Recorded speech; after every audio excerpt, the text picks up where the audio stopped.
Hello, I'm Dr. Victoria Richer, and this video is about first appointments. So when you've decided that you'd like to have an appointment with me, what I do is prior to the appointment I send you out information about frequently asked questions, about confidentiality, about payments, about GDPR, and ask you to have a look at them first. If there's any questions about them, I ask you to email me and to let me know what you'd like to know more about. On your first appointment, what I'll do is I will meet you at the front door because it can be really tricky trying to find somewhere new, and I'll take you up to the office. I ask you to come at the appointment time because I like to have a gap between clients so that people feel more comfortable. So when you arrive, I'll be asking you about what brought you to the appointment, thinking about what sort of issues you'd like to be talking about today. Sometimes people have a really clear idea what they'd like to be talking about. Sometimes it's really kind of, I'm not really sure what I want to think about today, but I know I want things to be different, and that's absolutely fine. So the part of the appointment is to try and think, what's your end goal and how do I support you to get there?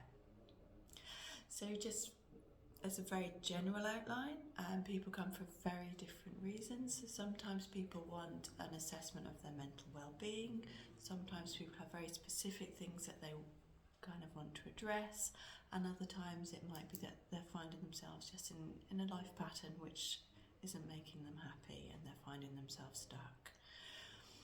So we think about when the pattern started, we think about the impact on life, on coping strategies now, what supports are around, what makes things really tricky, and we're looking for different patterns and themes. I often talk about echoes where we've noticed patterns start in childhood and they come on through, or it might be something that's happened in the sort of as a more standalone incident.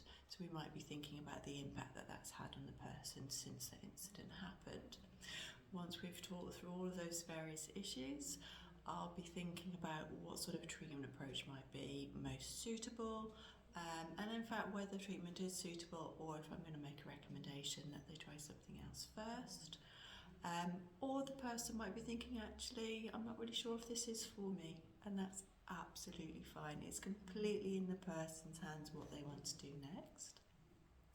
So when we've come up with a decision about what are the next steps, we'll be thinking about length of treatment.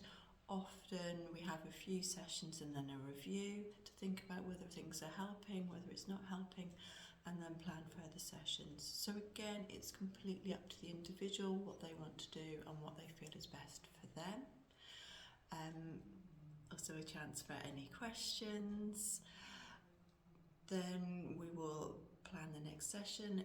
If you're deciding that actually yes, this is something that I want to keep doing, then generally sessions continue at the same day and the same time as the appointment slot, the first appointment slot. Then what I would do is see if there's any further questions after that, and agree a time, and then I ask people to let me know between the assessment session and our first therapy appointment if there's any further questions that they might have. Obviously people have lots of things that they want to think about, and some they might think about when they get home, and again I ask that people just let me know and then we can talk about it when we meet. I hope this has been helpful.